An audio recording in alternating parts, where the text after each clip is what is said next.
Oui, Benoît Sambou, mandataire de la coalition Benno Bokk Yakaar. Donc je suis en compagnie des deux confrères, donc, le représentant du candidat, l'honorable député Abdoulaye Diagne, et notre informaticien Oumar Abdoulaye Ba. Nous venons de procéder à la vérification donc, de nos parrainages auprès du Conseil constitutionnel.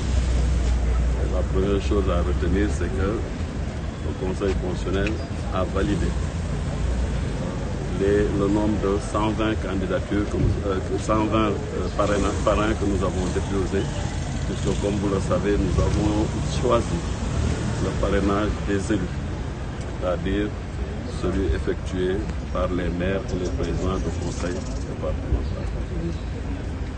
Donc c'est une première satisfaction dans le processus de validation de la candidature du Premier ministre Amadou Ba, qui doit nous mener vers l'élection de février 2024.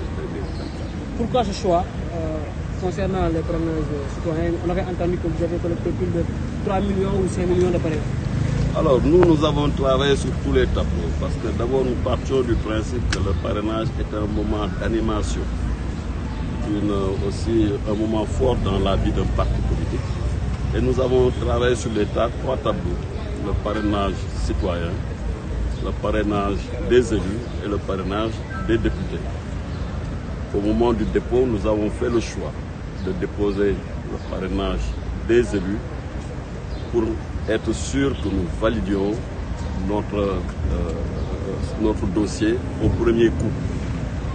Comme vous le savez, il y a eu une pléthore de candidatures et face à la pléthore de candidatures, il est pratiquement impossible de ne pas avoir de doublons. Et nous ne voudrions pas que dans ce dossier, qu'il y ait un seul doublon, parce que nous souhaitions avoir un dossier bien traité et qui nous mène vers l'élection dans de bonnes conditions pour une victoire de notre candidat. Également, le fichier électoral, ça pose problème. C'était un mandataire dénonce une injustice. Au Sénégal, les hommes politiques ont toujours posé le débat du fichier, mais comme on a l'habitude de le dire, nous avons procédé depuis 2012 à au moins 3 audits du fichier et les résultats sont toujours les mêmes, c'est que notre fichier est valable à plus de 98%. C'est indéniable. Maintenant, dans le traitement des dossiers de parrainage, quand il y a des erreurs dans la transcription des noms ou des numéros, effectivement, le système rejette donc les parrainages. C'est à ce problème que beaucoup de candidats ont été confrontés parce que, encore une fois, avec la pléthore de candidatures, le risque était élevé d'avoir des doublons.